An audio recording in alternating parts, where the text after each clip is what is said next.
What's going on, guys? Welcome back to another episode of the Rizq Podcast. This is episode 14 with Waqas Qadri. Waqas is an artist from the band Outlandish. If you don't know Outlandish, they were one of the largest hip-hop groups in the world at the time. What made them different was the fact that 2 of the 3 members were Muslim, and a lot of the topics that they would speak about were very politically charged, very much influenced by their culture and their religion and what was happening in society at the time. And it really spoke to a generation of people, including myself, and it helped us to form our own Islamic identities, especially post 9/11, when there was a lot of talk between hiding your iman and hiding your religious and hiding your beliefs, especially as Muslims. And what they did was really help people like myself to be proud of our Islamic identity and be proud of the political thoughts that we had, and letting us know that we're not wrong and we're not evil either at the same time. So I don't want to take up too much of your time on this intro. The reason I wanted to do an intro like this was just to let people know that this episode is slightly different because we recorded it during the pandemic, during the lockdown. It is recorded over Skype, and what I've done is I've added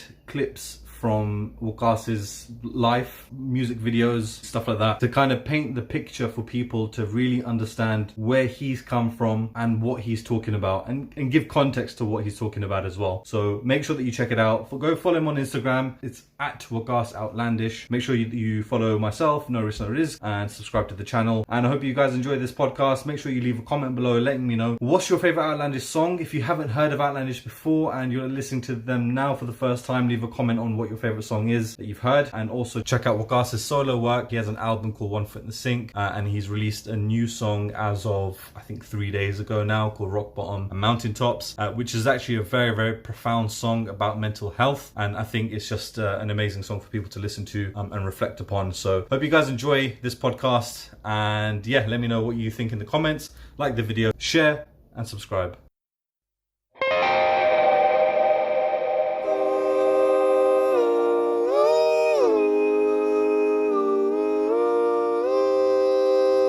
Are winning, as you're saying, and just be in sync with what's going on. Because right now there's 2 options. Either you can just sit down and just grow fat in your head and your your physical appearance and just watch Netflix all day long. Or you can use this time to sort of prepare, because no doubt this COVID-19 thing is really taking a toll on everyone, like financially. Everyone, all of us are like holding back, money. I'm not buying more, I'm not investing in stuff, and we're losing money on concerts, etc.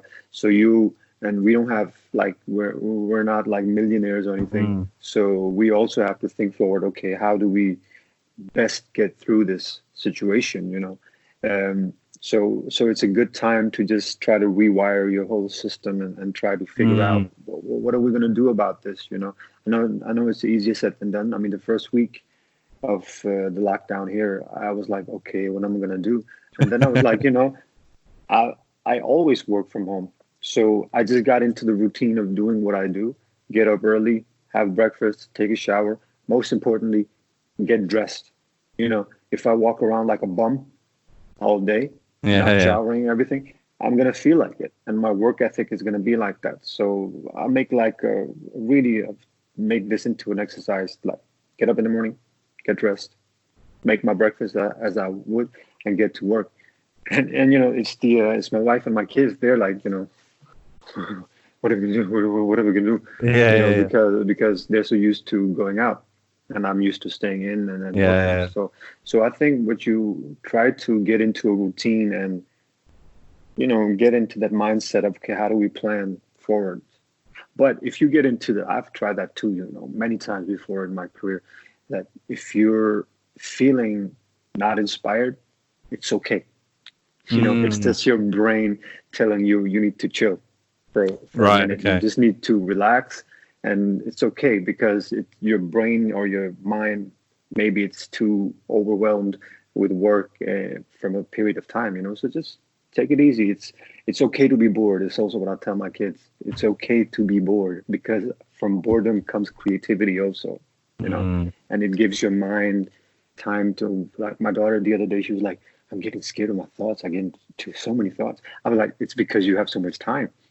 that thoughts are coming in and out of your brain, embrace them. Just take them in, and don't be scared of it. Just like take it in and talk about it, and just I think it's a very hard time. It's a time where a lot of people, you can't even joke about it. A lot of people are really breaking their necks. You know, I know people who lose their businesses or get fired from work and go into depression, etc. But also a time of blessing. I feel that, you know, you're back to square one. What do? You get up in the morning, you think about, okay, what are we going to cook today? You go out, you know, just looking at the trees, at the birds, what's going on, everything's so chilled out. And it's somehow it's bringing people closer. Like, people I live in this building with, normally you just say hi to them in the elevator, you know, that's maximum. You know, normally you won't even say hi to them. Now you're walking on different side of the roads, but you make an effort to like, hey, how you doing? You holding up good? Yeah. So it's like we're coming closer together from a distance or something, you know. So it's doing some good. You know, I was speaking to somebody about this yesterday, and like I was saying, that it could have gone one or two ways. It could have gone into like panic mode, and then, you know, rioting and people going crazy because they're scared. And I think it's actually brought out the best in most people. So it's quite interesting. People want to do good, bro. They want to do good, but we just wired in a way that we want to survive. It's like a human nature. So when our head of state went out and said, we put in Denmark on a lockdown, for God's sake, don't go out and hoard. You know, just take it easy. It's not a food crisis. 30 minutes later, everyone is out hoarding, you know, the regular thing, toilet paper, you know, sanitizers. To this day, for 3 weeks, I haven't been able to find sanitizers. You know? Wow, yeah. Then I was like, hey, man, we need to work out at home. So I was like, let me go out and buy some kettlebells. People are hoarding kettlebells, bro. There were no kettlebells. I found one kettlebell, 6 kgs. That's it. Everything else is just sold out. It's crazy, man. All right, you know what? Let's just get started. What's going on, guys? Welcome back to another episode of the Rizq Podcast. This is episode 14, alhamdulillah, of the Rizq Podcast. Today is a little bit different to the usual setup, as you can probably tell, as you can probably see.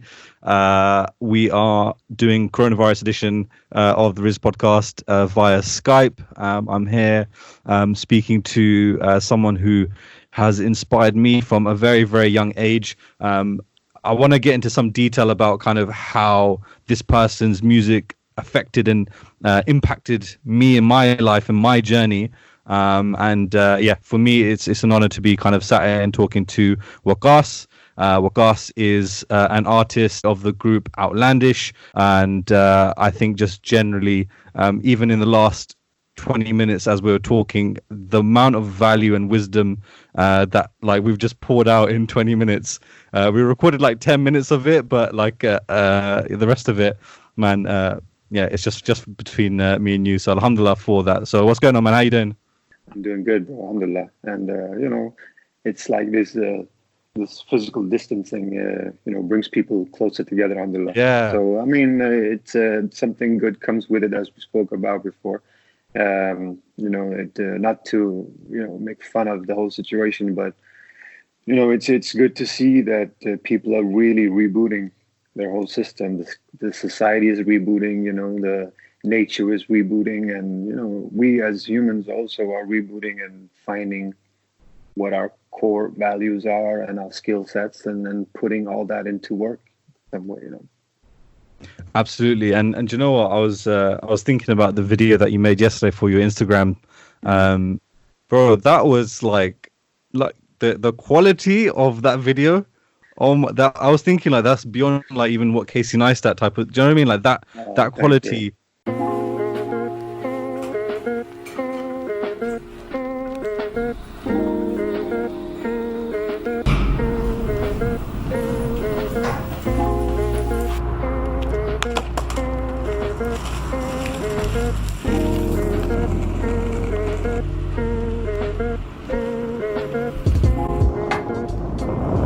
I just needed to get outside the house because I've been locked in for like 3 days, haven't been out at all. So I thought it was time to get out on my penny board. Was amazing, and it just goes to show that, like, I'm sure that was a period of time where you were just bored. I think you were saying that you were bored just wanted to go out for a skate, and then you've just created this whole thing. Yeah. Like, how long did that take you to do? Because there was so many different shots, and you'd put the camera on one side of the river, and then you went to the other side. Yeah. One of my fellow colleagues, he said this really in a nice way. He said, "You made this look so easy, like it was the easiest thing in the world to do." But he said, "I know that it took you so long time." And yeah, of course it did, man. I make it look easy, but trust me, not easy. Peace out. But I'm like I am some sort of a self-proclaimed geek when it comes to a lot of things, but it just gives me a sense of purpose, to do these things. Yeah, it took a long time. That shot where you saw that I had to focus and I had to go and then go back. I didn't focus, go back. Okay, how do I, get it all to focus, etc. So, and I like to just experiment with promotion tools, because as you said, in Outlandish, we were, part of a huge machine where everything was just handed to us. Right. Okay. But the more international we got, the more we had an urge to show people what was going on. And it was difficult because budgets, in the early 2000s, budgets were humongous, so people were traveling with you, etc. No problem. But the more we got digitalized and the record labels were taking a hit, the more they were cutting budgets. So I just basically in 2009 picked up a camera and started documenting what we were doing and just editing, learning along the way, et cetera, et cetera. So alhamdulillah, throughout the last, I would say, decade, I've been getting this skill set of learning how to use gadgets and putting it into use and being more creative in a way. And that's helped me now doing what I do. Part of that, like the video you saw. So, I mean, it's good. I don't do it for like, this will give me work, but I know I'm not stupid. And when I put that video out, so many people hit me up and were like, "Yo, how did you do that? Can you do that for me?" Record labels and companies, etc. So, so that's also like an advice I always give people: if you have a skill set, use it. Go full retard on it, because don't think about that it will get you like financial gain the day after. But if you stick to your guns and what you're good at, some way down the line, someone is going to appreciate that and you will win. Not to go all Gary V on you, but stick to your guns, and sooner or later it will hit. Like for me, for example, I love like this whole lo-fi sample-based hip hop thing. Yes. And I know it's not like what's in the mainstream. I know it's not something that's going to be picked up by commercial radios, but at the end of the day, I don't care because there's a market for everything. Yeah. At the end of the day, do what makes you happy instead of, trying to strive for something that's like out there, but be inspired. So I watch a lot of like videographers and photographers on YouTube. They have YouTube channels, and I learn from them and I see how they do their stuff and they're enjoying themselves. That's the key thing they keep saying. Enjoy yourself, like what you do.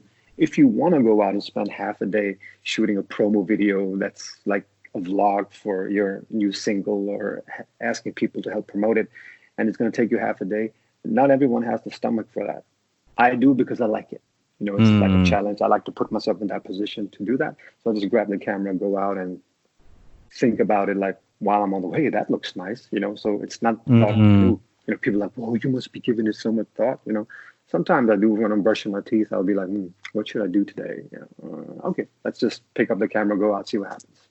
But, and these are the times right now where you can really practice that. So if you have like a skill set that you really want to, you never had the time to pick up a guitar or whatever, now's the time. It's interesting. I think there's a lot of people who are coming to the realization of a couple of things with this. One is that they don't actually have any hobbies and interests other than their work, because they're like completely bored, out of their mind. What do we do? Obviously even people working from home. To be honest, I mean, I think a lot of people are probably working longer hours now because the laptop's just there and they're with their family the whole day. So we might as well just work and keep this going. And no, that's fair enough. But I think what you've just said there is quite interesting, because a lot of the time you're listening to your gut, you're listening to kind of your feelings in terms of like where do I go, which emotion, which direction will I go into, based on your interests and your passions. And that's obviously something that you've been able to get yourself to that point where you can do that. So what I wanted to do is kind of start all the way kind of at the beginning and find out about how you kind of grew up and were you born in Denmark, etc., etc. So we want to get into that. But just before we do, I wanted to do something slightly different than I've done on most podcasts, and I wanted to just do a bit of a quick fire with you, ask you some quick fire questions, just so that we can, even for me, get to know you a little bit better, and then obviously for everybody watching at home, for them to understand a bit more about yourself. So, question number one, you ready? Yeah. Cool. All right. So, question number one is, who is your hero? I don't have any heroes. I'm sorry. I'm really down to earth like that. I get inspired by people in different fields of work, but I wouldn't say I have like one person that I'm like, wow, this is what I would want to do. I get inspired by a lot of people, but I don't idolize any specific person besides Tupac. I'm just kidding. Tupac. Kidding. Okay, cool. All right, no, that's really interesting actually. So who are some of the people that you're kind of inspired by at the moment? Some people who you feel are like really pushing, in whatever field that they're in. Who are those type of people right now? From a geeky point of view, tech point of view, there are like two videographers, content creators who I follow on YouTube. One called Peter McKinnon. Mm-hmm. And one called Matty something. I can't even, he's from Iceland, but he lives in Canada. Both of them live in Canada. And they're really cool because they're also documenting how to stay creative in these times. And they're really, I've learned a lot of stuff from them as well, how they create and, skill sets, etc. Artist wise, I mean, I'm listening a lot to the artist called Mac Miller, who's not longer with us. He died of an overdose. He's just an interesting personality, man, because you can just hear the pain in his music and the stuff he talks about in the music. Mm-hmm. So I'm listening a lot to that also because his music is also pretty lo-fi, and so listening a lot to him, listening a lot to you see the thing with me is if I have a mindset of creating a special type of music, I only listen to that type of artist. Yeah. Full on listening to people like Mac Miller and a guy called D Smoke from Los Angeles, Kendrick, of course. So people who are like in that field, who make that type of music. So I won't be listening to trap music or Afrobeat music at the time because I'm just going full retard on that mode. Also, John Mayer. A lot of people can like, what? Yeah, but he has some nice stuff that I listen to like when I'm working. So when I work, I don't listen to music that's like banging. I just listen to like something that just soothes the brain, etc., etc. And listening to podcasts as well, Danish podcasts. So I mean, not so much more than that at the moment. I'm sorry, couldn't give you. No, that's all good. That's all good. No, it's all good. I think you're kind of going for a lot of the true original create. That's what it sounds like. A lot of very original people. So like Kendrick, for example, he's an original. He's not like a copy, and most people listen to the copy. No. You know what I mean? Yeah, exactly.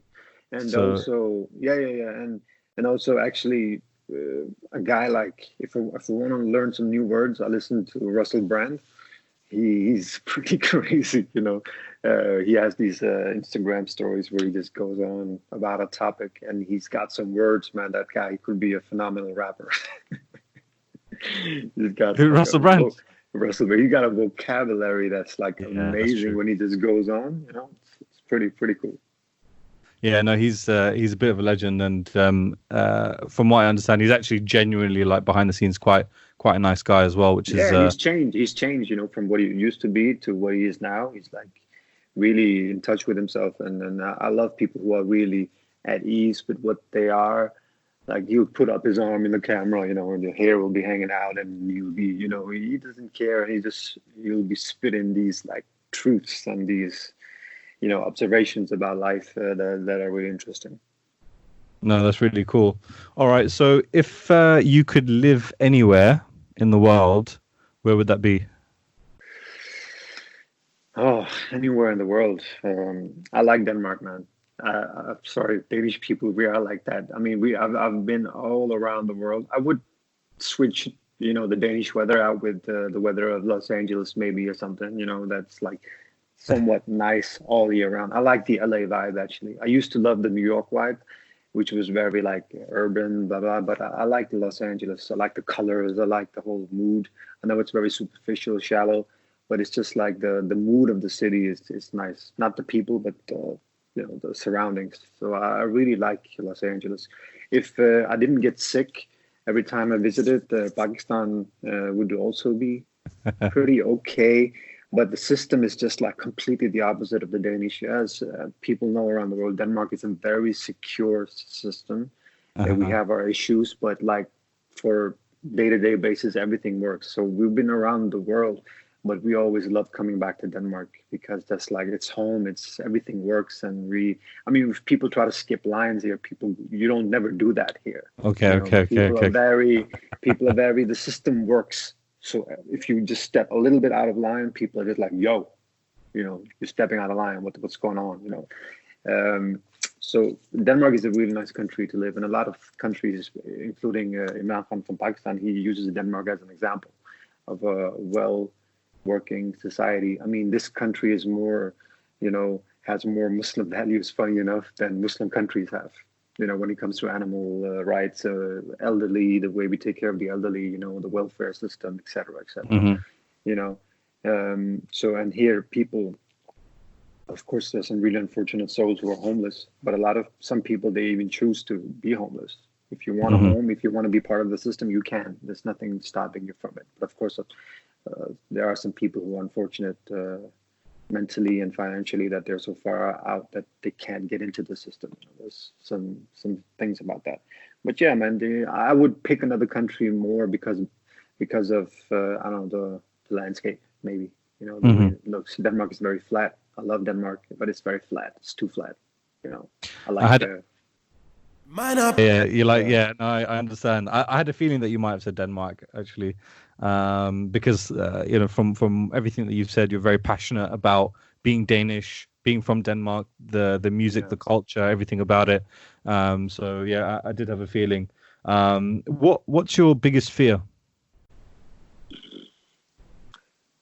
Oh, that's a very tough question. That's not a rapid fire round you're hitting me with, bro. Oh man, the biggest fear is not. I guess. Because I'm a father, so it's that something happens. Like the other day, I was thinking if one of my kids got hit by corona, and I know the coronavirus is very harsh. It puts you really through some hard times with breathing and everything. I know people who've had corona, who came out of it, they were like, it's very hard. It's not just like a normal flu. Anything bad happens to your kids, man. Yeah, your loved ones. So that's the thing, and it doesn't matter how. I understand now with my parents, because our parents, even though I'm 44, my mother will treat me like I'm 4.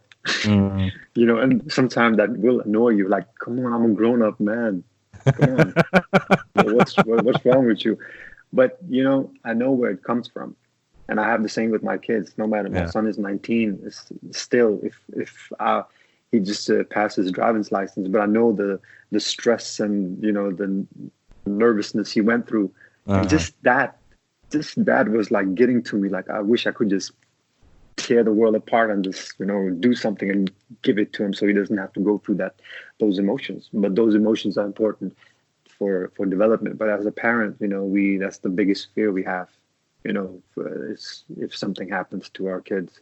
But we also want things to happen to our kids because that's how they grow and that's how they learn. But I think that's just the way we're wired, that we fear for our seed, So I think I've got a feeling the answer might be the same for this next question, but it's what motivates you? I mean, I'm a bit selfish in that way. I won't say that, my kids motivate me because they're the ones who I'm doing this for. No, I'm selfish. Yeah. That would be wrong of me to say, because I'm doing this because I love to do what I do. It Mm. gives me purpose. It makes me sane. It makes me who I am. If you take that away from me, I wouldn't be who I am. I wouldn't be Waqas. Yeah.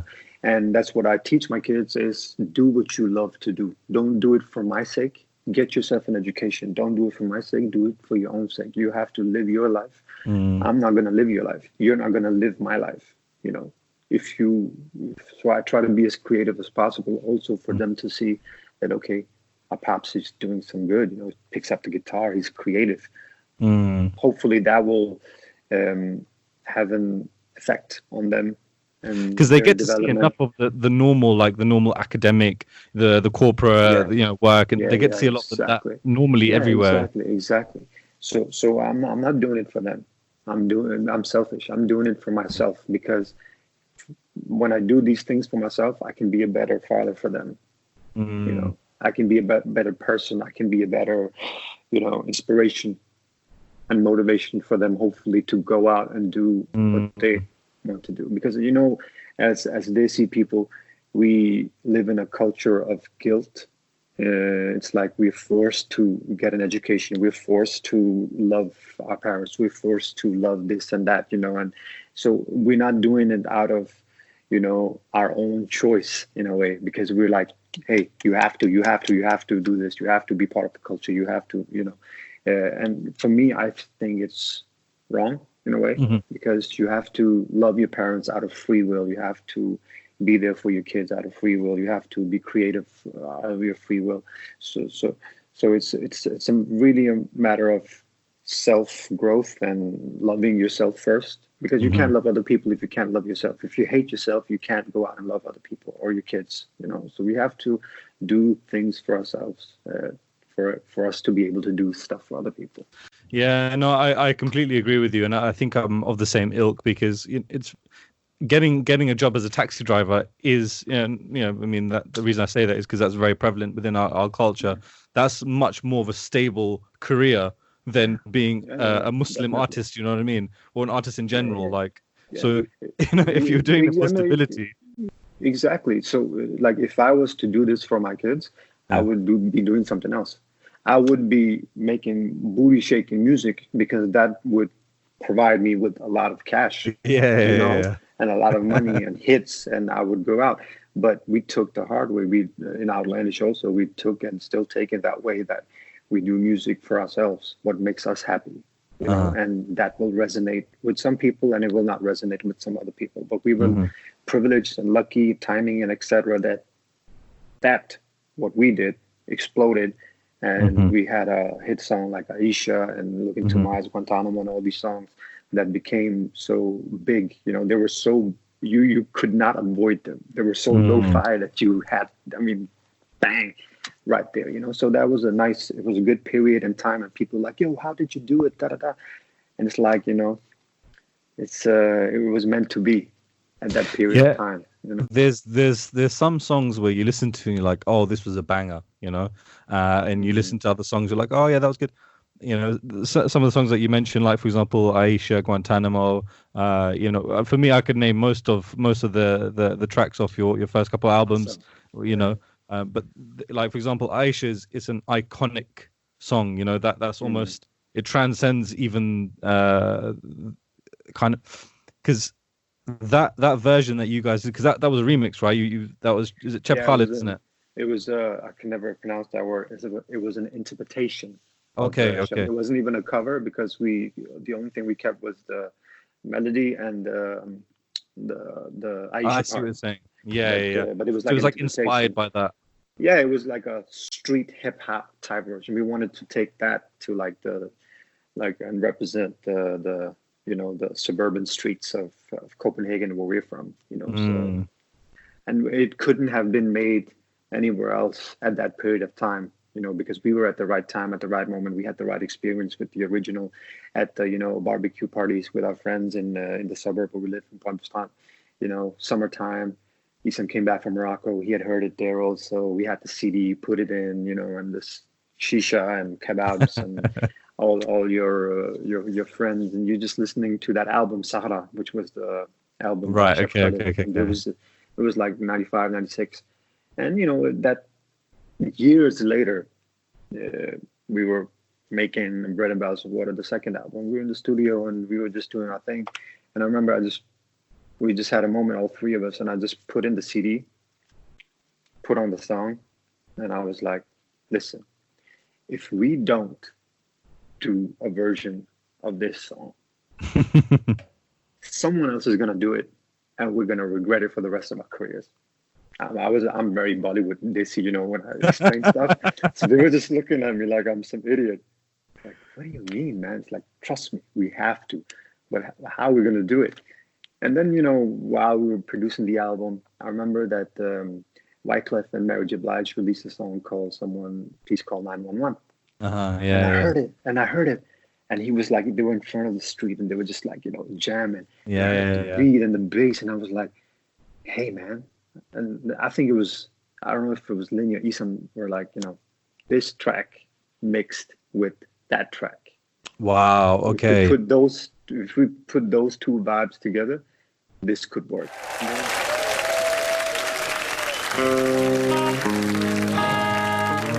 Wie geht Deutschland? Yeah. Goes out. All the Aishas out there.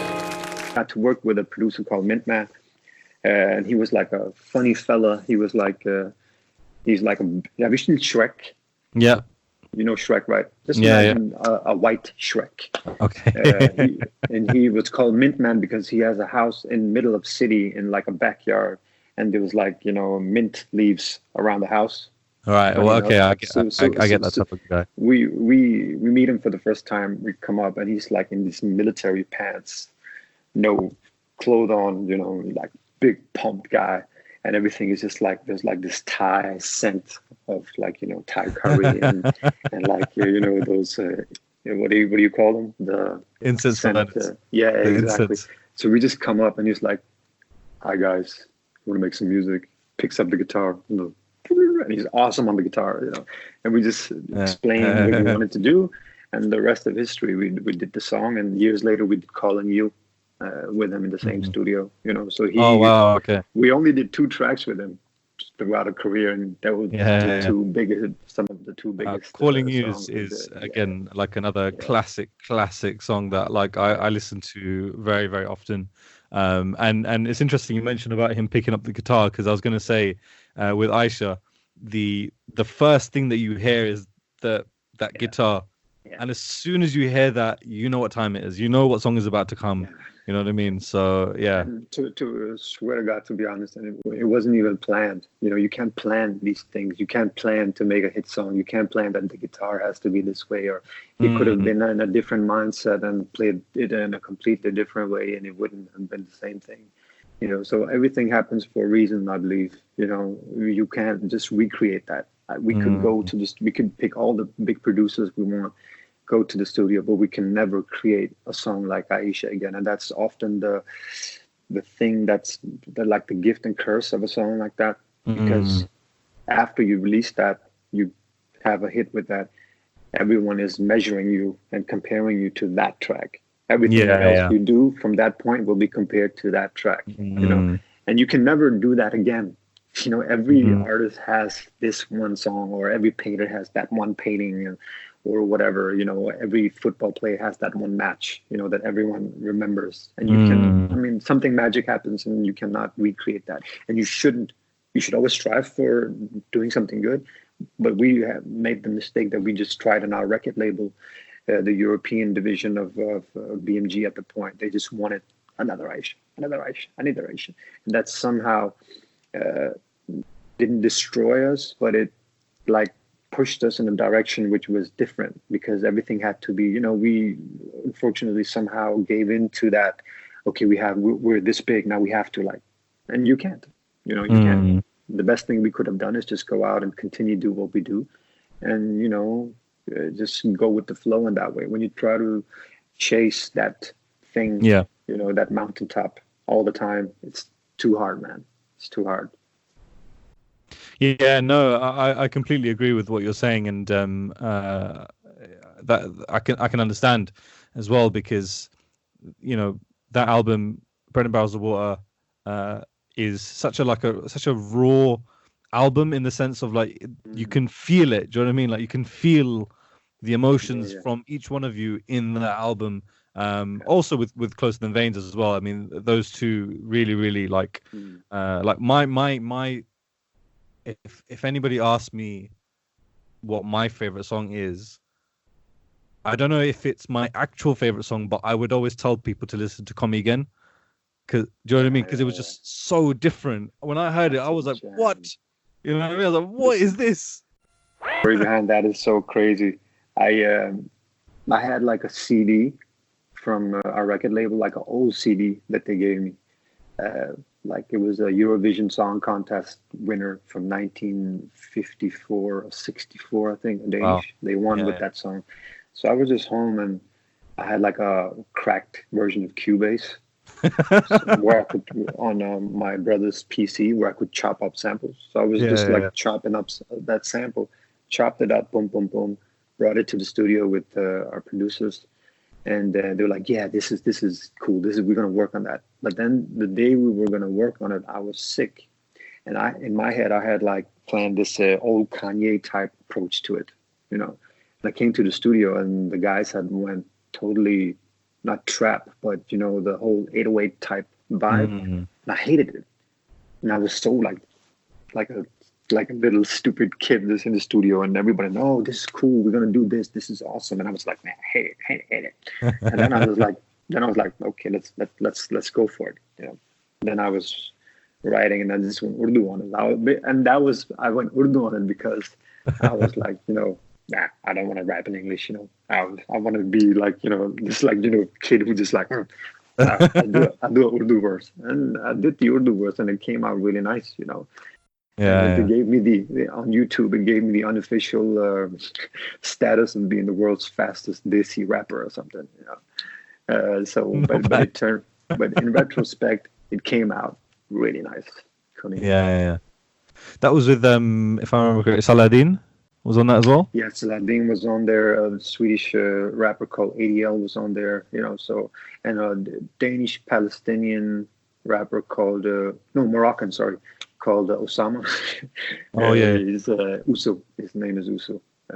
He was like he's a Danish version of Twister, like Okay. really really fast rapper. Yeah. So, but everyone came through. Everyone came through on that track, and it became pretty legendary. And of course, in 2007, it got picked up by FIFA. So it was Oh, on was FIFA. it? Yeah, it was on Ah, FIFA okay. 2007. And I remember I didn't know what FIFA, the foot game, was back then. So well, you are FIFA. I'm like, what the hell, FIFA? What are you talking about? But Yeah. apparently later, like, it was a big deal.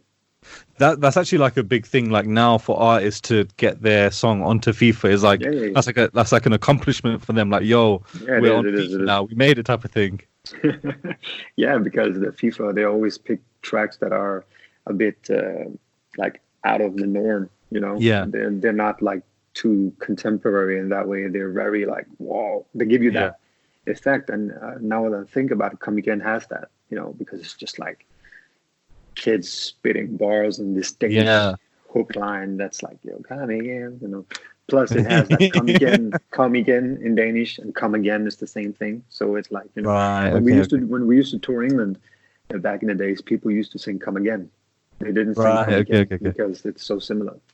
Yeah. No, I mean, I think that's one of the reasons why I like listening to it so much, because it's just like, okay, we got English, then we got Arabic, and then you got Urdu, and then do you know what I mean? Like you got all these, and Yeah. everyone's, like you said, everyone Yeah. just brought it. There's no one on that track where you're like, oh, that verse No. wasn't good, or you know what I mean? Like, Yeah. what? And the Every minute of reason it was we amazing. the reason we did that is because that's how we always done it. Because we always wanted our music to be a reflection of the society that we grew up in. So Okay. in Palm where we used to live, we don't have like one massive population of any specific minority. Everyone is very mixed. So in Palm where we grew up, the guy upstairs was Polish, Jewish. The guy next door was Italian, and then there was Somali people, and then there's Arab people, Pakistani people, Bengali people. So it was like big mixture of Bosnian people and everything. So that's basically all the music we used to when we grew up was very eclectic, you know. Da, da, da. So we picked these things up, and that's also why we normally used them in our music, you know. And it was so easy for us to blend these sounds because that's how we. I don't know if I've told you the story about how the outlandish sound came to be. No. It's very unromantic, but it's very real. It's the realest story ever. Okay. So I was, pardon me for telling the story now. I was, No. it was in the 90s, right? So I was in the toilet doing what you do in the toilet, and minding my own With the business. sink. Yes, exactly. No, I had the Pre-rituals. the bum in the, you know, in the drum.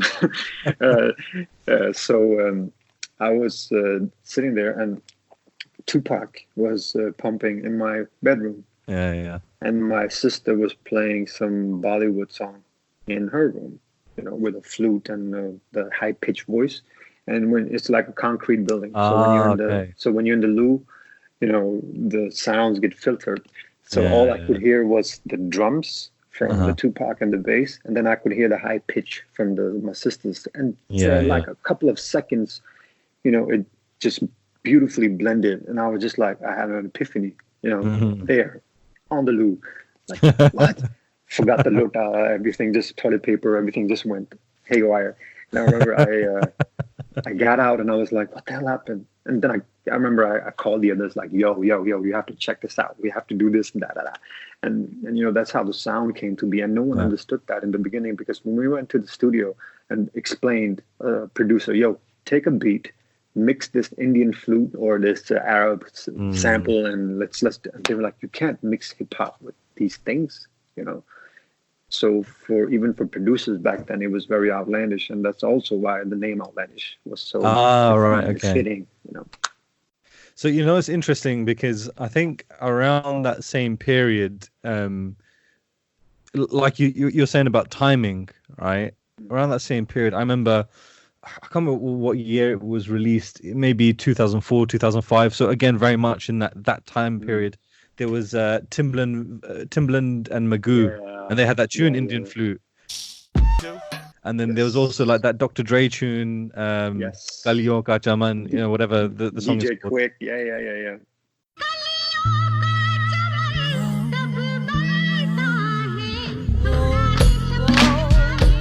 So there was like almost like a lot of people kind of in different parts of the world, you know, obviously Timbaland, Dre, you know, these type of guys, and then yourselves in Denmark are having these same ideas about what can we do with this music.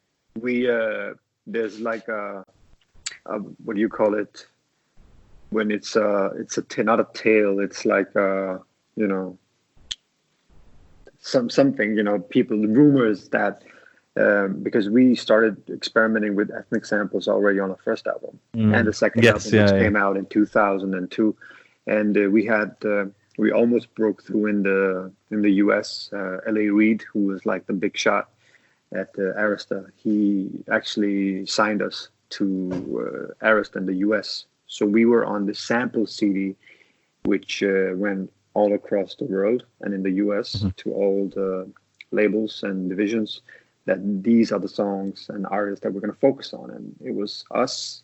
We were on that CD, you know, Usher was on that CD, Outkast, Pink, a lot of big artists. So the rumor has it that, you know, we were like buzzing all around the world in the underground and like sort of in the mainstream. So a lot of these big artists picked this up like, whoa, what is this? You know, even Dr. Dre, even Timbaland, and you know, Missy Elliott and these people. And we also were on tour with Busta Rhymes. Oh, no way. When he had that Genesis album out. And I remember he was rolling a joint while we were doing soundcheck in Amsterdam. So he dropped the joint because we were doing El Moro soundtrack for, you know, we were doing the soundtrack for El Moro, and El Moro has that this Arabic thing, and he just started like, yo.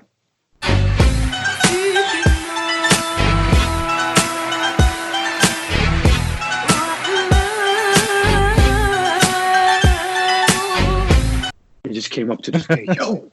what's this beat? And we got scared, like, sorry, is it too loud? But so we gained a lot of like respect with the sound that we had all across Europe and the world. And we were also touring with Destiny's Child and Carlos Santana. So everyone was like, yo, man, these kids. No way. These kids are like, yo, what's going on with them? Nelly Furtado, if you remember her.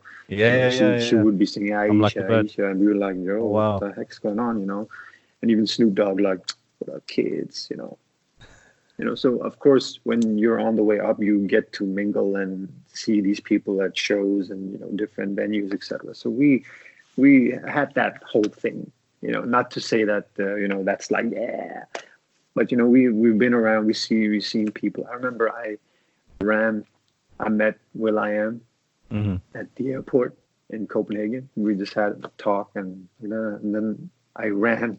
I remember I was asking, where are you going? Oh, we going to some specific country. Okay, cool. And I was like, I need to give him our CD.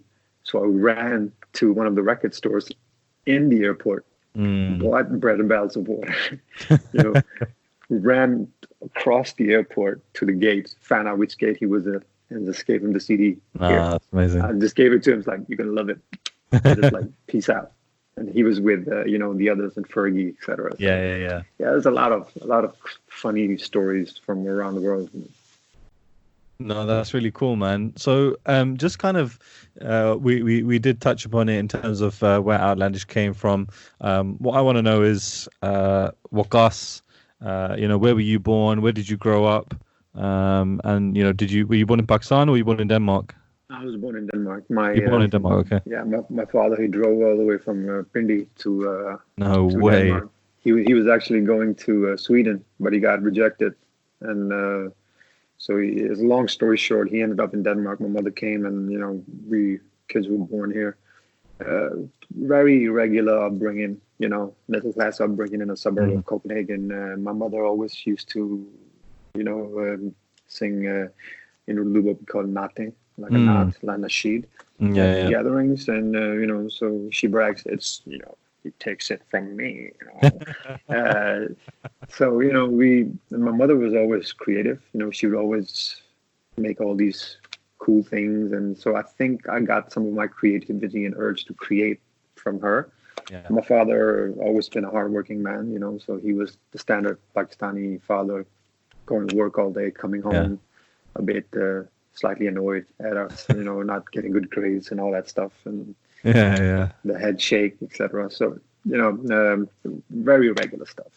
We grew up we moved to a suburb of Copenhagen where a lot of immigrants were moving out during the 80s, actually. And Isam moved out there, and then he moved out there too. We became friends and just played football, hung around, Where did you guys, were you all in school or did you all grow up in the same neighborhood?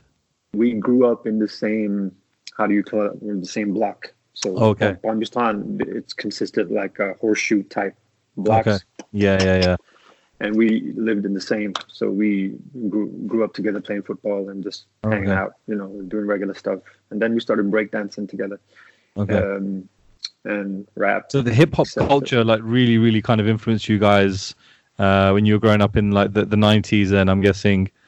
It actually impacted me way before that, when I was in the second grade, because my nanny took me out to see Beat Street. Okay, that's really old school, but that's the first breakdance, rap, hip hop movies from I think it was from the Bronx or whatever. And I was fascinated by it.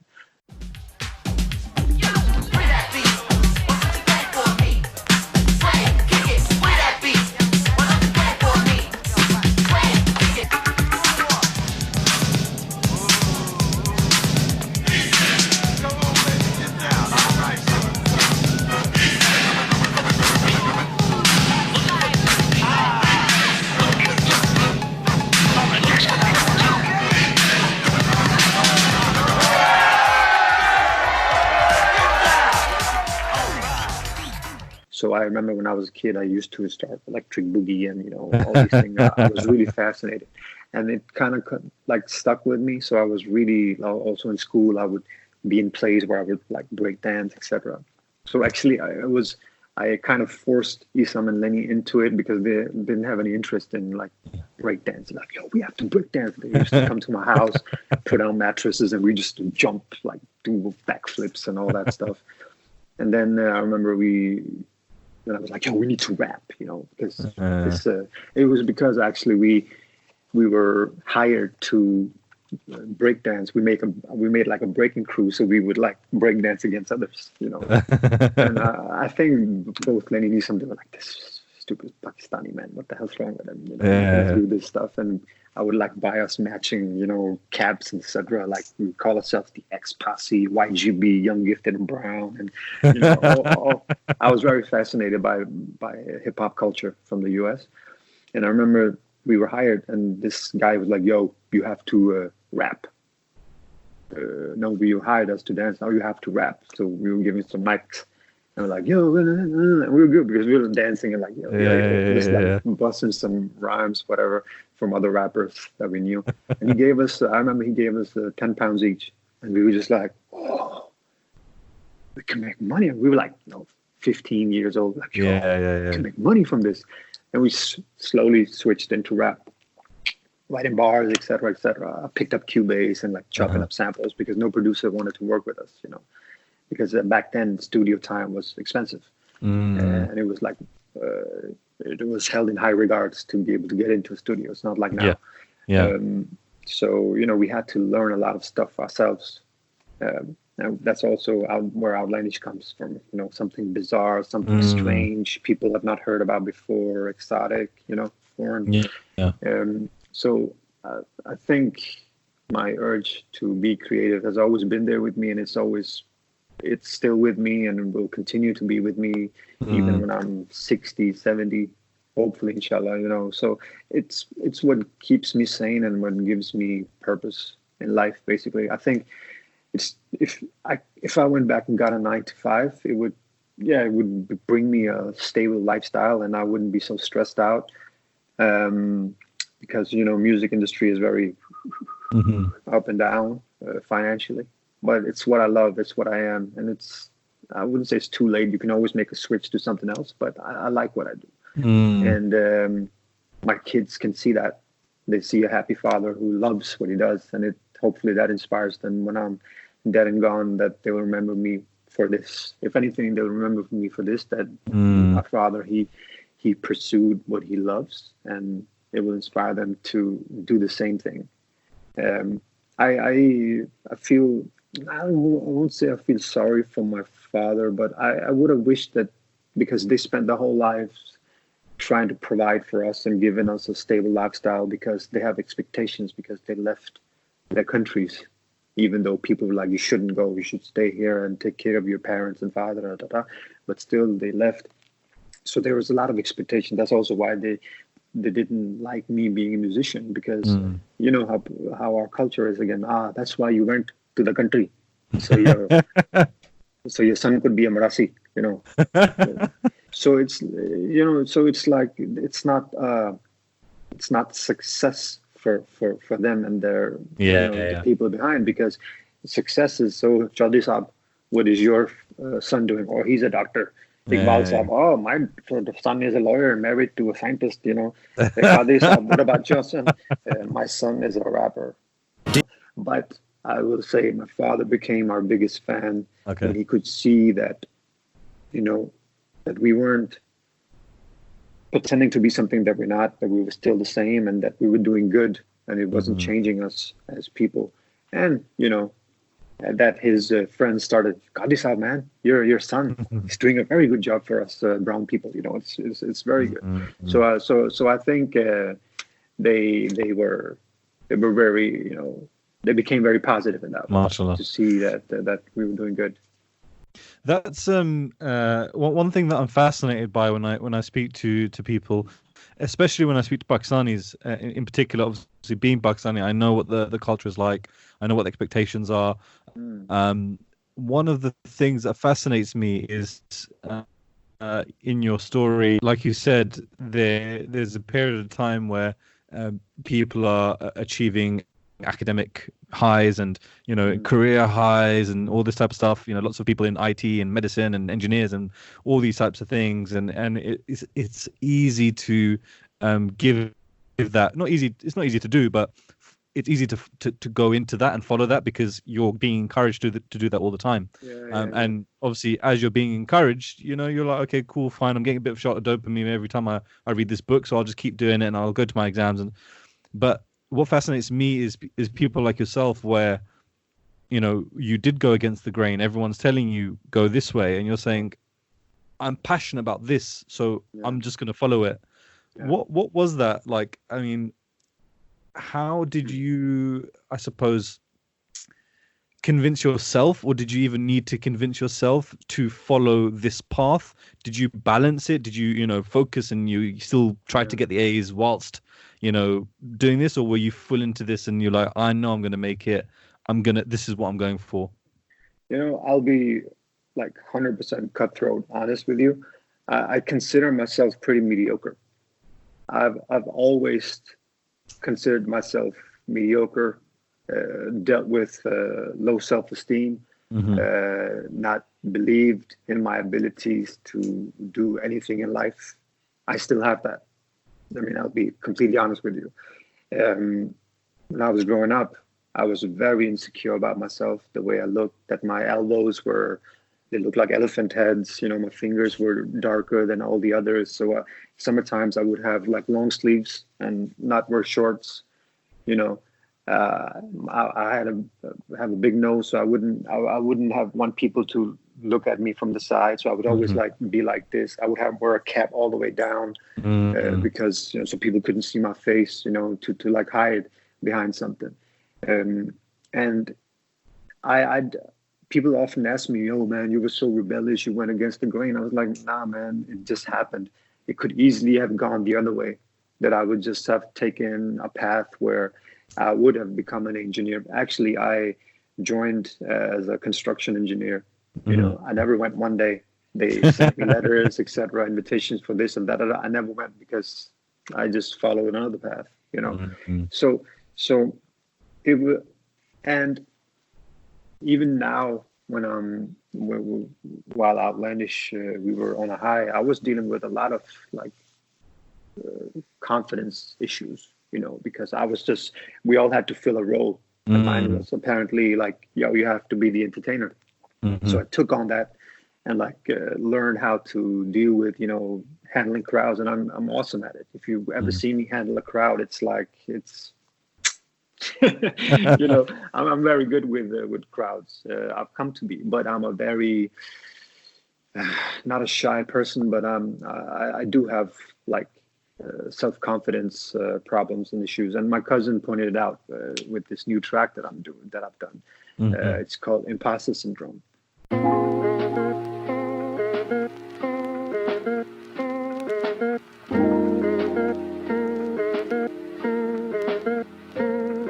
Yeah, I posted a selfie on IG the other day. Caption read that I wasn't feeling okay. Self-hate and doubt. To my surprise, I was amazed so many felt what I had to say. My cousin Aicha say it's imposter syndrome.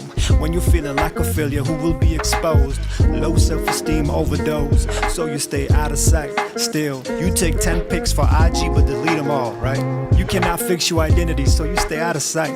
You become your own biggest critic, your own personal troll. You do not condone yourself, because basically you feel like a fraud. It's like, I'm a very curious person. I love to learn new skill sets, but I'm always telling myself, who the heck do you think you are doing this? Well, what makes you think you can pick up a camera and shoot something that looks good when so many other people are doing it? And they're probably looking at you saying that, look at that idiot. He doesn't know how to do these things and he's so bad at it. He should just stick to what he does, which is rapping.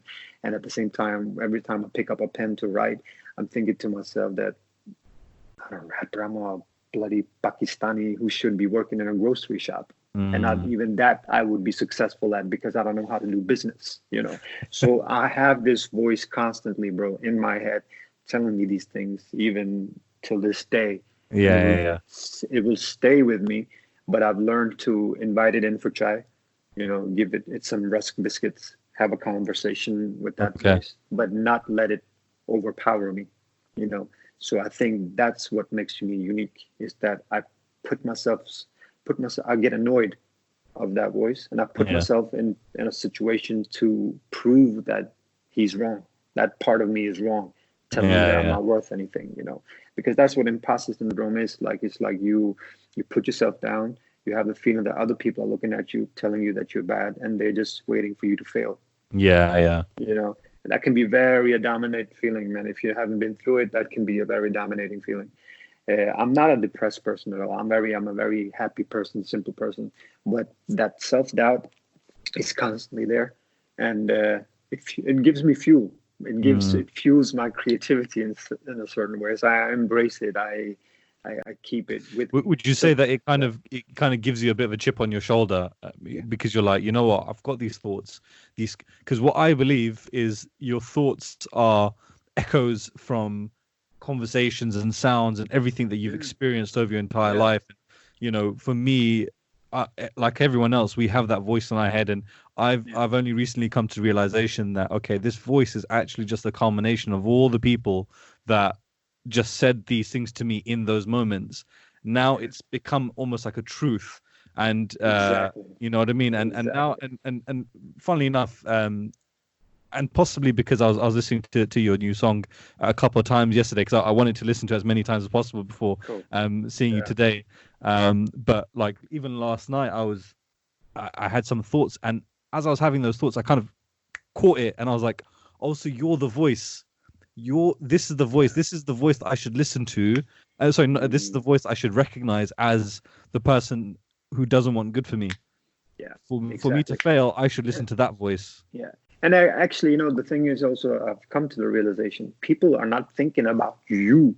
Every day that we think that people out there just thinking about us, that, okay, this guy, but they're not, man. Because they're living their own life. They're going through their own stuff, but like you so correctly pointed, it's like conversations, bits and pieces you pick up here and there and your own head, and you form this truth. That's also what I'm saying in the song, that you have to identify with your truth.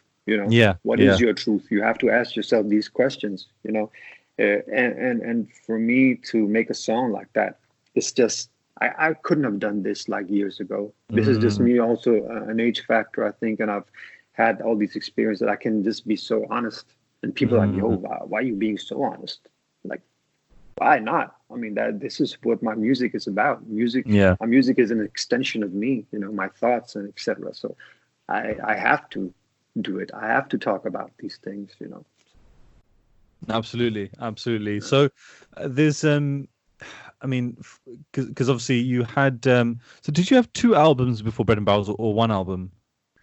We had one album called Outlandish Official. And then we had Bread and Barrels of Water. And between Bread and Barrels of Water and Close in the Veins, we were commissioned by that Beats Rhymes Life. Yeah, exactly. So we were commissioned by a British independent record label to put up, make a compilation of songs that have inspired us, old, new at that time, So we put together a mishmash of Nusrat Fateh Ali Khan. So Crew was on that as well, wasn't it? Yeah, and Rishi Rich remix of Walu, so a lot of different stuff. It was pretty fun doing that compilation. And then, of course, from Close in the Veins, there was a long gap. We did Sound of a Rebel. Yeah. After Sound of a Rebel, we did Gloria, that album. And in 2017, we broke up as a band, stopped activities. And then in 2019, we joined forces again as a duo touring, and also released some new music with me and Lenny, continuing as a solo artist. So that's like the timeline in a nutshell. Yeah. You spoke when you were speaking about growing up and having these insecurities. You know what was really interesting, because what was going in my head was, you're creating this album, for example, Bread Mouth, because I didn't hear Outlandish Official until after. So I heard Bread and Barrels of Water, then I heard Close in the Veins. That's for most people, because the first album didn't go international. It was only like a Nordic thing. Like Scandinavian thing. Yeah. But there were bangers on that album though. Like when I listen to it now, there's some bangers on that album. Like I would, It was like that was a really good album, man. Outlands Official was more raw, uncut, and more like in your face in that way, while Burning Barrels of Water was like a really solid version of it. Yeah, Like okay. that was the diamond. The Outlands Official was the coal, you know. We just compressed that coal and made Burning Barrels of Water, you know, and then Closing the Veins with the neck piece, you know. Okay, yeah. I don't know, but you know, so that was the first album, was just like three kids with uncut raw energy. It wasn't a perfect album, but it was just like in the moment. While Burning Barrels of Water was more like, you know, okay, smash it, because we were angry when we did Burning Barrels of Water, because we had so high expectations with the first album that this is gonna be so big, and it didn't. It was only Nordic things, so we're like, okay, we'll show these people.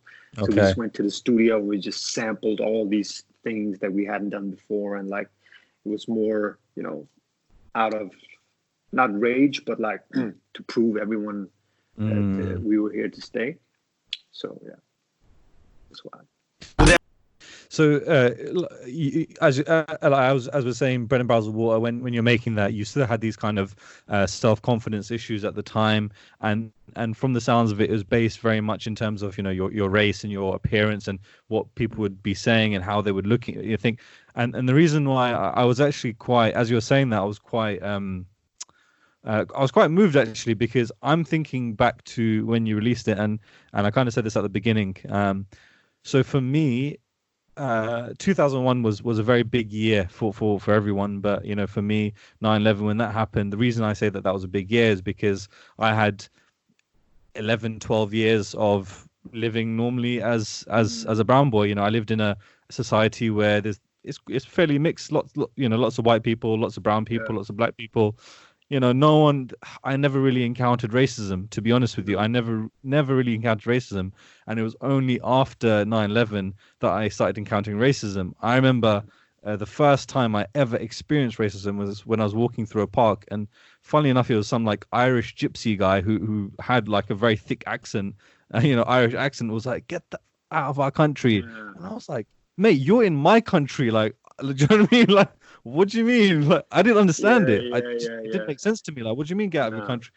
So that's when, and then, you know, at school, it was like, don't, like, I remember this, you know, don't be too Muslim type of thing, you know, don't do that.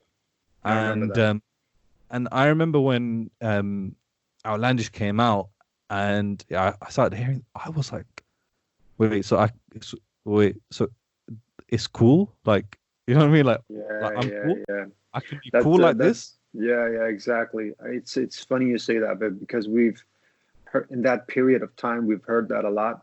People told us that a lot, that they found some sort of identity of being, you know, well, whether it's Muslim, Sikh, Hindu, or atheist, or whatever, but just a person that's part of a minority in Europe and in the West.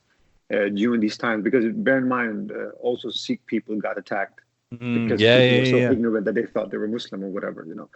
So people found some sort of identity through our music because we were very outspoken about these things, you know. And accidentally, we had a song called Guantanamo, and then you had a Guantanamo Bay, and you know, people started putting two with two together where they didn't fit or whatever, you know. But it all worked out really nice, also with Aicha. With, you know, we would showcase the whole scarf thing was also so big back then, you know, it still is, and people were like, yo, they have a #1 song in Europe, and there's a teacher with a scarf, you know, in it, and wow, what's going on? So you know, that became much bigger than us, you know, and it had like a positive thing for us, but also I would personally say a negative thing, in the sense that we got the individuals who we were, a bit got lost in the brand, if you know what I mean. Okay. And so our personalities, individual personalities, people would know us from Outlandish. You know, it's that guy from Outlandish. It's that guy from Outlandish. Even till this day, it's like, oh, that's you from Outlandish. Waqas, you know, I'm a living, breathing person. You know, I have a life, I have experiences, but all these things go a bit lost when you're part of a band and you are, what do you call it, so successful as we were.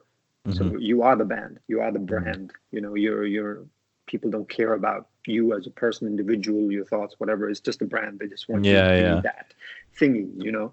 And I also think growing up and now when we broke up in 2017, the main thing was that we basically really wanted to be us as individuals, you know, and go out and do what we do as individuals. And that's basically why that breakup happened. When people are like, why couldn't you just stay together forever? Of course we could, man. But I mean, sometimes people also just go apart, and we didn't. Wanted to pursue individual things and find ourselves. I mean, I had to rewire my whole thinking after we broke up, because that was really hard for me, because my whole life and my DNA and everything was based around Outlandish, you know. So I spent like a year figuring out, okay, who is Waqas? Who is this Waqas guy? Okay, he's this insecure person who doesn't even speak up in a line because he's like, you know, so who is he? So I had to, like, in a very mature age, like, find myself, and grow.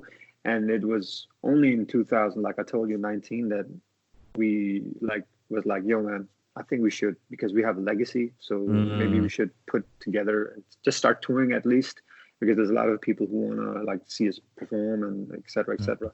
We had a conversation with Isam about it, and he was like, he was in a good place. He's still in a good place. Alhamdulillah.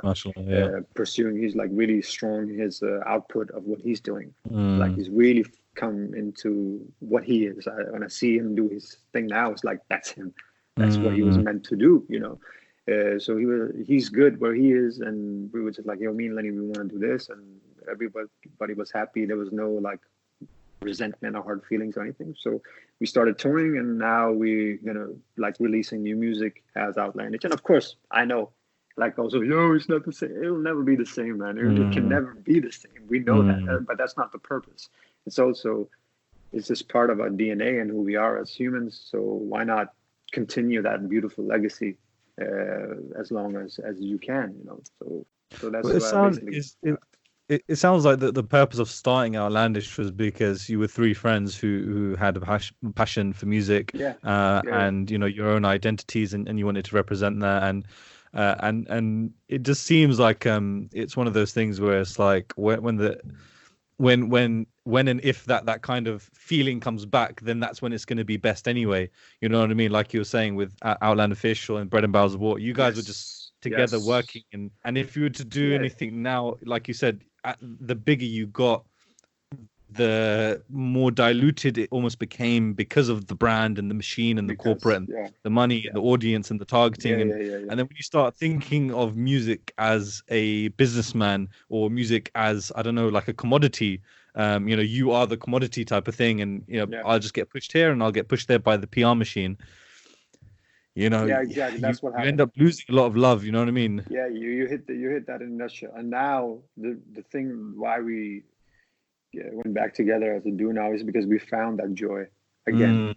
For me, you know, when we work Outlandish music now and we're performing, it is like, you know, back in the days we have butterflies in your belly and everything is like and Isam has the same thing with his own stuff, you know. And so I think people should not put too much into it. People started like being very, there's a controversies about, this and that. It's not. I mean, there's nothing like that. Yeah, we grew apart musically and as persons, and we wanted to do different things, and that's perfectly all right. You know, at the end of the day, it's our decision. And we're happy with it. And also, I'm also continuing my own stuff. I released an album, you know, One Foot in the Sink. Back in 2017 after we broke up. So that was like a therapy album for me, you know, to like find myself and to get on with it. And Lenny just released an album also. So there's a lot of creative. If you're a fan of Outlandish as it was, then you're going to be disappointed. But if you're a fan of good quality music with a good message, and these three guys who were part of this thing, where it's like an abundance of music coming out, both from Isam, both from me, both from Lenny, and me and Lenny as Outlandish. And you have the old songs. So what's there not to like about that? No, absolutely. And Yeah, but if you see me go, and if you see Outlandish, suddenly we're turning into a little people or whatever, or a little Yahtzee and Datsy and all that. Yeah, come at us. You're obliged to come at us. so no outlandish drill coming soon, no. No. All right. So in terms of one foot in the sink, then that again, what's really funny about one foot in the sink is I remember speaking to one of my friends who's really, really into his music. He does his own kind of producing and stuff like that. And and I rolled up on him one day and I was listening to your album, and he was like, "Yo, who's that?" And I was like, "Yo, it's my boy Waqas." And he was like, "Who's Waqas?" I was like, from Outlandish. He's got his new album now. And he's like, "Oh, okay, what's it called?" I said, "One Foot in the Sink." And he looked for a second like, "What's it called?" And he just burst out laughing. He's like, "Okay, fine, I get it." Yeah, that's funny, man. The whole concept of the album, one foot in the sink, the other on a banana peel. It's like the worst, longest title. It's not commercial or anything, but it is so fitting because for me that was like showing the balance that we're just trying to find that balancing. And the world is the banana peel. It's slippery, and you have one foot, whatever. And if you slip, it's like you're messed up.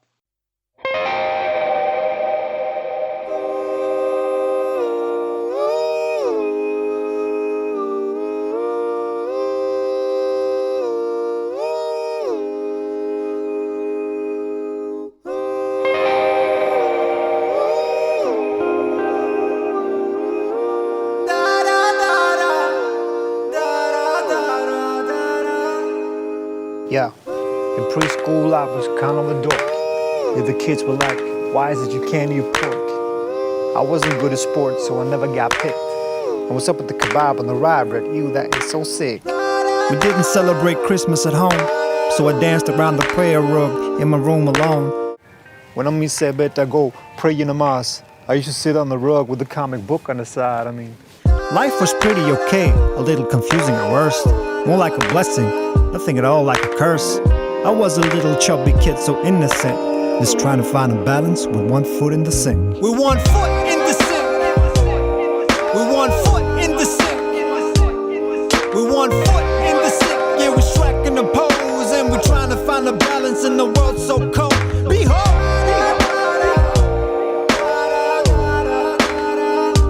Because then your foot is here and the banana peel is here, and so it's a very delicate balance, and also I feel like there's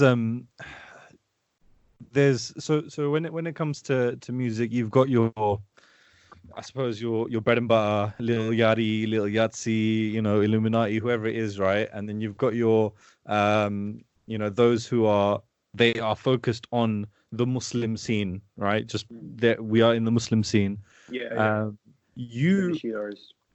the Nasheed artists. You haven't really put yourself in either one of those categories. It sounds like, and I say this because I feel like to a certain extent with what I'm doing, I'm almost like in a similar situation where, I'm the Muslim podcaster with the short beard. You know what I mean? You know what I mean? I'm not the one who's interviewing the sheikhs about fiqh, and I don't have a big beard, and we're talking about dawah and whatever it might be. And this is what one of my guests actually said to me. He was like, you're speaking to the in between. You know what I mean? You're speaking to those who are kind of drifting and they're off, but are still almost like searching and looking for something inspirational, like about their people and about Muslims. That's not negative, but maybe the more kind of the main practicing type of people probably wouldn't watch your stuff. So you're kind of like in the middle.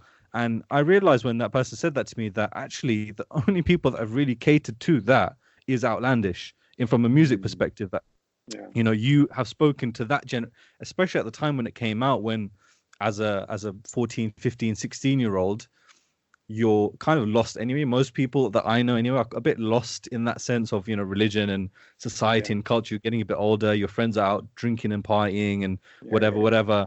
And, you come home and, obviously you'd get beats if you do that. So it's like, you know what I mean? Like there's that very confusing time in life. And when your music came out, that gave, like you said, it gave people an identity to be like, okay, no, we're cool. Like I can go out and still kind of party, but I don't need to drink. You know what I mean? I don't need to do these things. So I can kind of have that balance and not feel bad and not feel restricted. And you know what I mean? I still feel proud of myself and still go home and then pray my salah and do my thing. You know what I mean? So I feel like you're almost like a voice for that category of people where it's like in the middle, you know, not too much on one side or the other. You know, the thing with us is we always made music that we feel is good. And I think that we shouldn't. That's just my opinion. That, you know, if you cater too much to a certain audience, whether it's the in-betweens or the far right or left or whatever, it's you lose yourself in that. You become like you're obliged. It's like Michael Jackson. You know, he was weird and people expected him to be weird, so he was like, okay, that's my gimmicks, let me be weird. You know, and then you lose yourself. You know, and for us, we always only made music for ourselves, the three of us. Yeah. And whoever liked that, it resonated with. Cool. Okay. But like you're saying, the majority of the people who it resonated with was the people in between. And that's not just Muslims, that's also Christians and atheists, people who had some sense of understanding and like broad-minded. Of course, people who are narrow-minded, they wouldn't listen to us. Even Muslims, they were like, this is haram, this is controversial, this is this and that. How dare they use Allah's name in music and da-da-da. And the far right people would be like, look at these guys, you know, they are the front speakers for the Islamists, you know, the Al-Qaeda pop boys, you know. So we got slack from everyone, you know, but the people who always stuck with us were the ones who were in between, who were searching and who are broad-minded, embracing. And, you know, if anything you would call our music, it's social, realistic, and embracing, you know, because we embraced everyone in that way.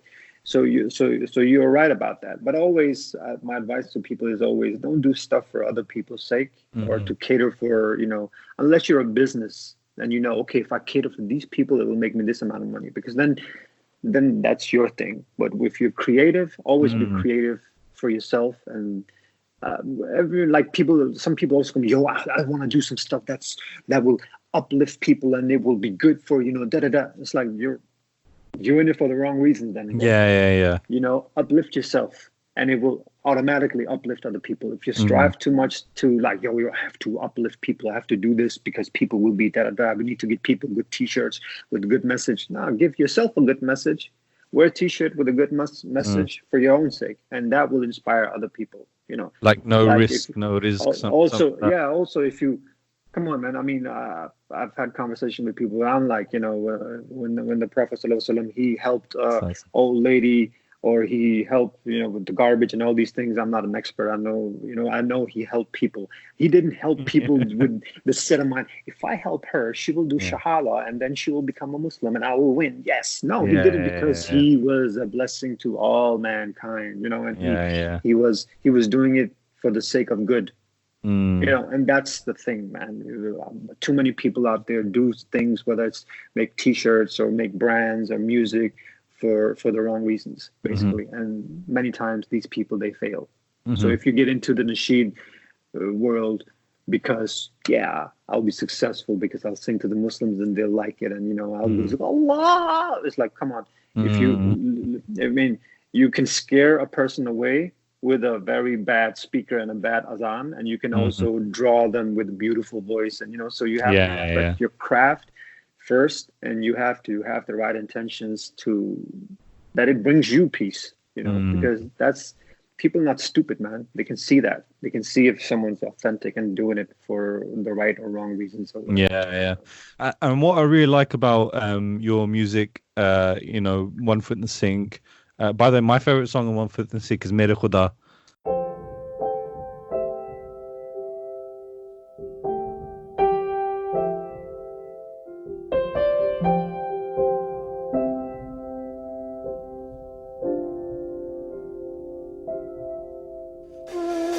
What is my body without soul? Kind of a purposeless tool. What's ambition without goal? It's a worthless jewel. What's the purpose of living if you can't even breathe? And where would I be if I didn't believe in what I can't see? Now, when I was down, you were there. Running around, you were there. When I was out of control and out on parole, you were there. Yeah, time to repair, damage your career. Really don't care, time for a prayer. So I get down in ruku and say these words to you.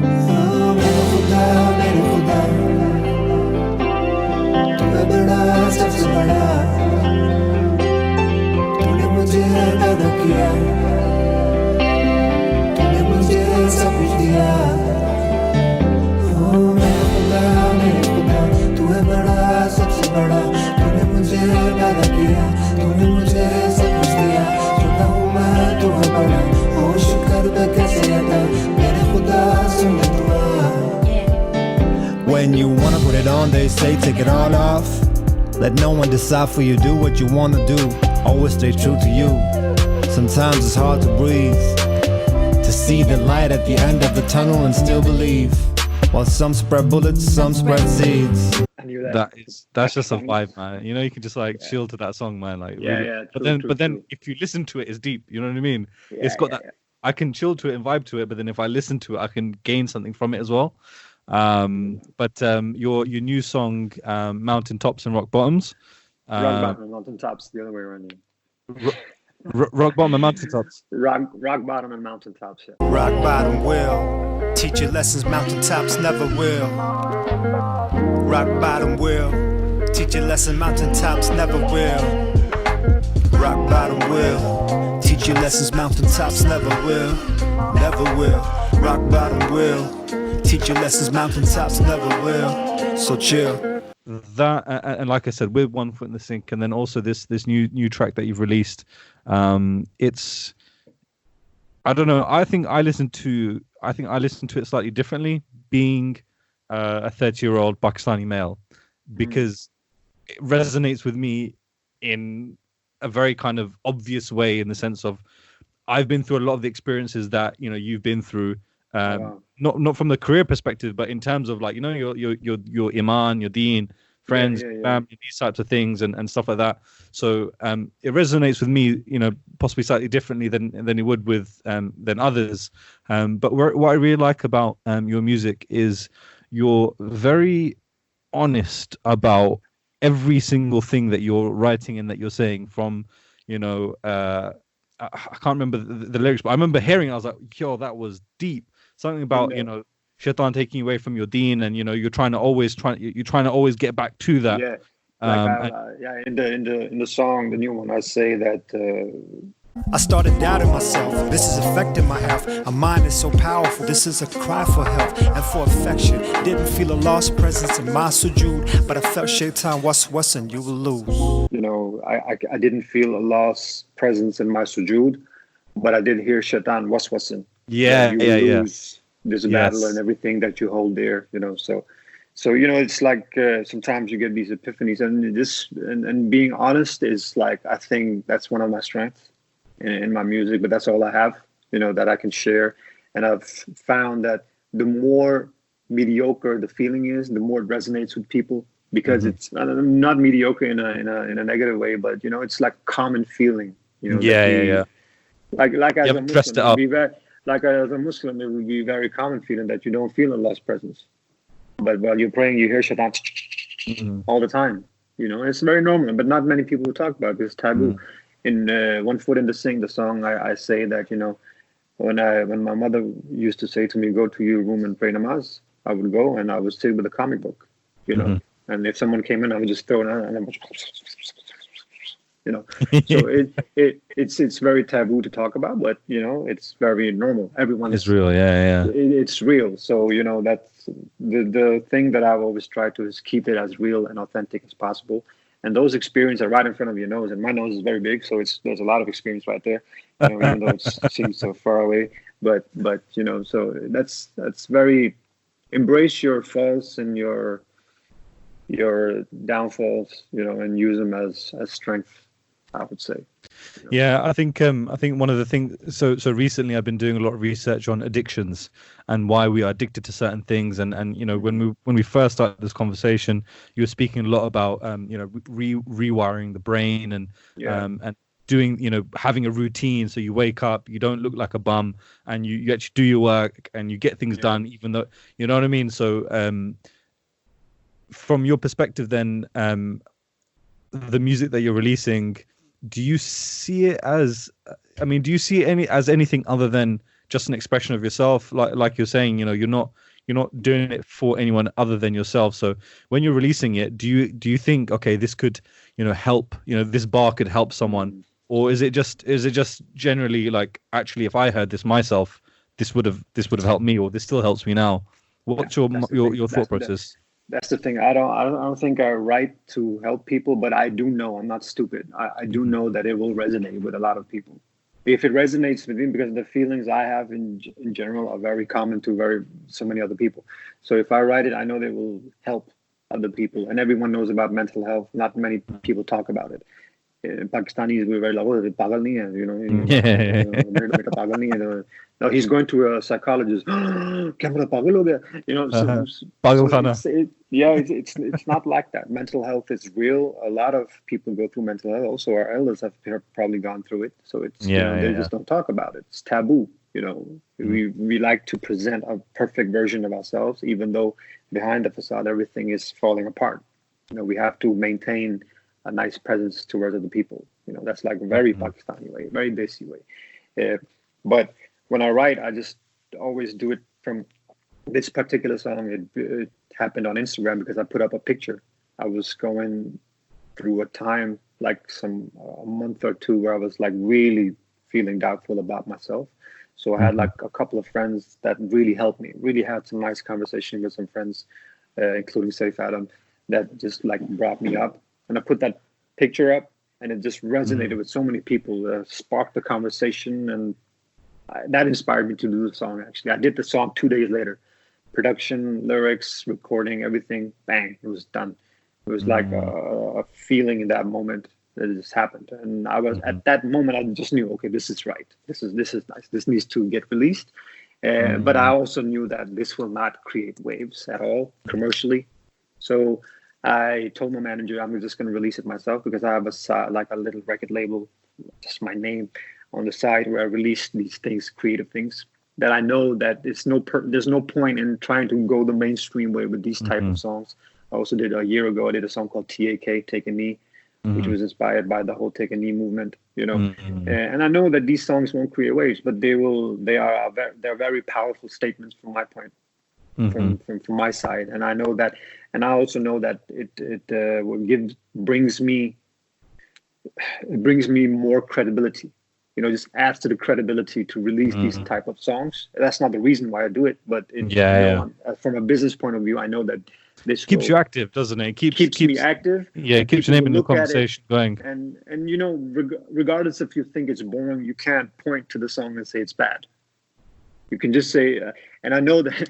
They won't admit it, but I know like fellow colleagues who will be like, damn, we wish we could just do stuff like that and just put it out, but we can't, because we have to, we have to go that route, so, and I don't care, because I've lived that life, still living that life, but this is like an outlet for me, like to creative outlet for me to just do things, and right now, bro, if you go to my Instagram, if you go to YouTube, it doesn't have a lot of views. I follow it, like, I can follow it. I think on Spotify, the song at the moment it was released yesterday, it has like 127 spins.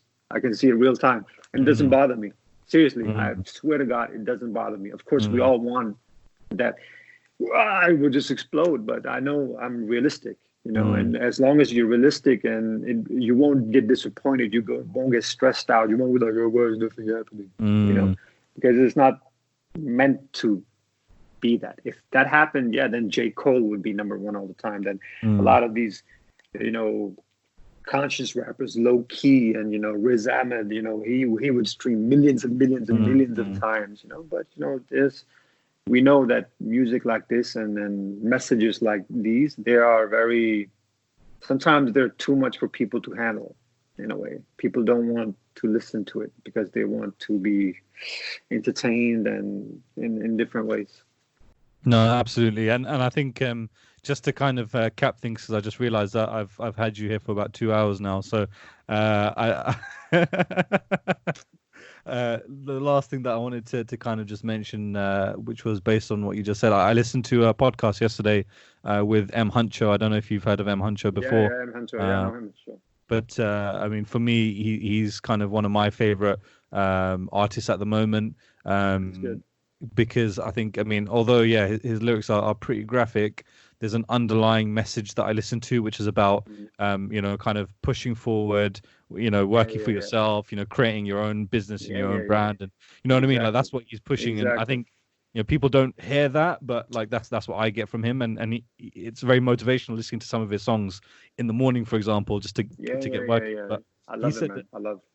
He said on a podcast recently, he was saying that even when someone turns around and looks at another artist and says, this guy's trash, if he's got fans, he's not trash.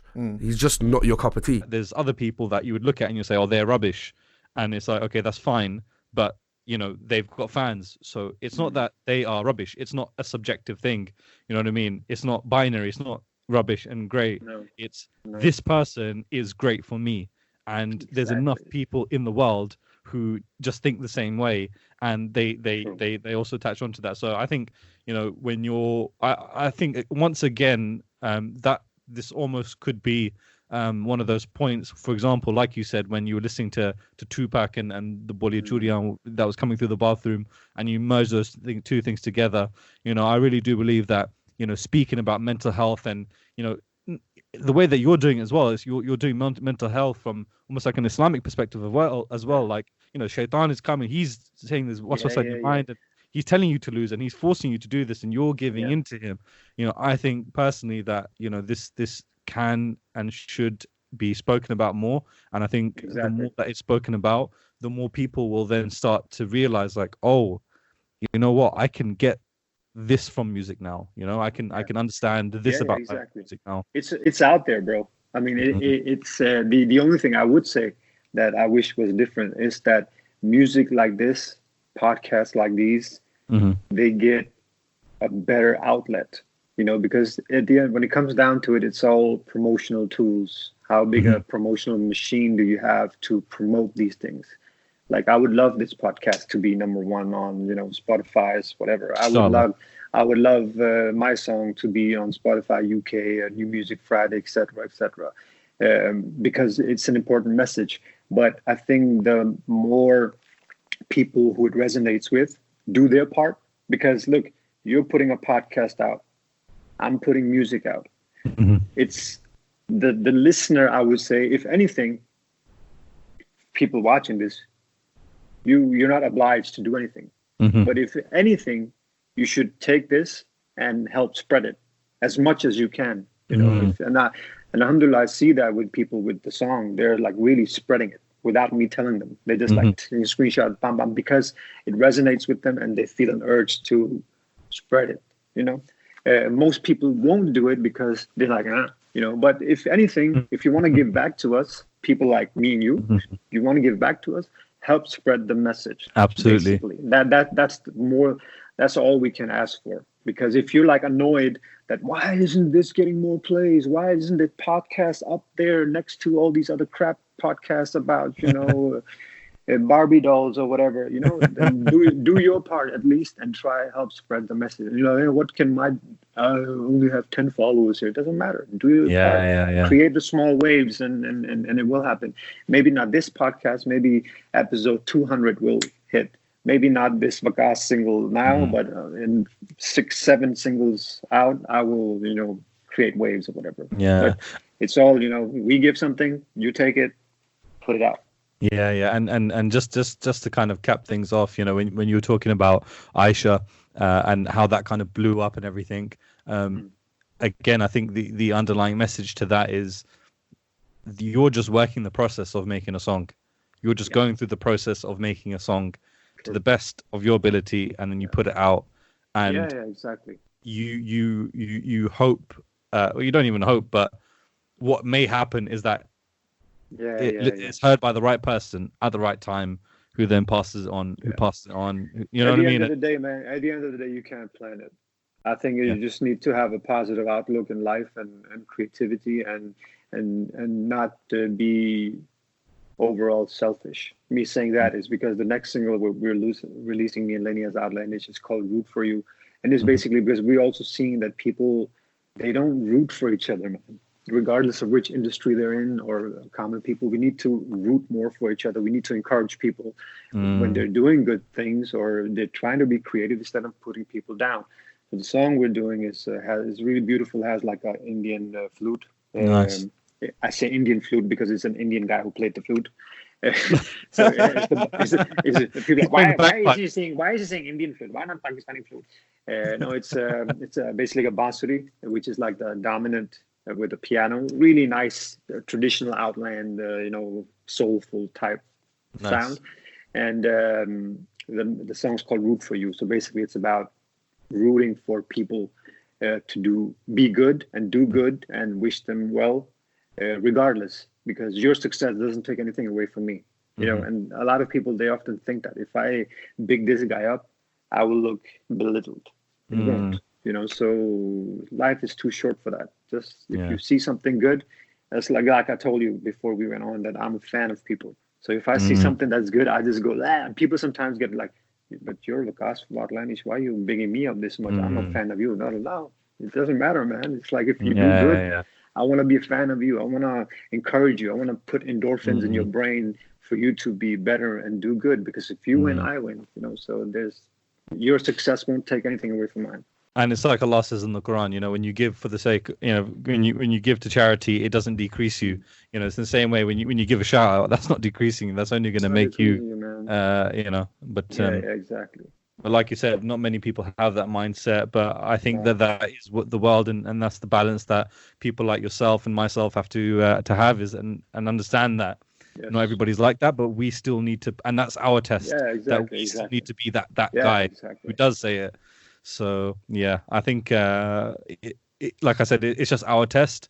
Other people have theirs, but this is ours. So alhamdulillah. Waqas, bro, thanks so much for your time. Honestly, like I said, I've been a massive fan of yours from day dot, and truly like a lot of the music that you've put out has influenced my life. Appreciate it. Life is a loom, for example, just that, I mean, we could talk about kya baat hai yaar. We could talk about that. That's a different podcast, Yeah, that's what I'm saying. Honestly, that has given me a good understanding about the world and a good understanding about trials and tribulations and stuff like that. So as a message from myself, kind of as a young kid when I was growing up, a bit confused and lost. I really do think that your music helped me a lot. So thank you for that. And I really do appreciate you and appreciate your time and you've made yourself very available to me whenever I've been messaging you. So again, just a big shout out to you for that. And likewise. So in terms of kind of people reaching out to you, how can people reach out to you? How can people contact you? Actually, I'm mainly on Instagram. That's like my place, my second home. So it's just at Waqas Outlandish. Very simple. If you want to check me out on Facebook, I think it's Waqas Outlandish as well. There's an email address if you want to get in contact with me in regards to work or whatever. The email is there. It's info@waqasofficial.com. What else? I like salty chips. I like chocolate. I like coffee, and yeah. So I mean, yeah. So just hit me up on Instagram if people want to check me out. I have a YouTube channel as well, Waqas. You can check out. Are we going to see any more YouTube vlogs, by the way? Any new videos? I mean, the thing is, I'm also very focused on the Outlandish stuff. So it's like back and forth with that. So we have you can check out Outlandish TV, which is our YouTube channel, and a lot of vlogs from our travels, like studio sessions, is on there. Yeah, I'm a bit mixed because I'm so much on Instagram, so make content for Instagram and then put it on YouTube, but it's not like YouTube format. So if you really want to see what I'm about, it's more IG on Instagram. Yeah, IG. Come to IG. Nice. All right, cool. Well, I'm gonna leave the details below in the description. So for everybody listening, make sure that you go ahead and follow Waqas and follow me and subscribe as well for more podcasts. And all your music is available on Spotify, YouTube, Apple Podcasts. So it's also on Napster. I didn't know Napster was back. Napster, Savan, MySpace, Your Space, WeSpace, the Kebab Shop, everywhere. Well, okay, cool. I'm gonna link all of that below, inshallah. If anybody listening, make sure you do check it out, inshallah. But once again, Waqas, thanks so much for your time, bro. I really, really appreciate it. I wish you all the best. Prayers to you, your family, and to everyone's family. Likewise, obviously during this coronavirus lockdown. But yeah, man, stay safe and stay healthy, inshallah. And I hope to hear more stuff from you. Inshallah. Thanks. Take care, bro. Peace. Peace.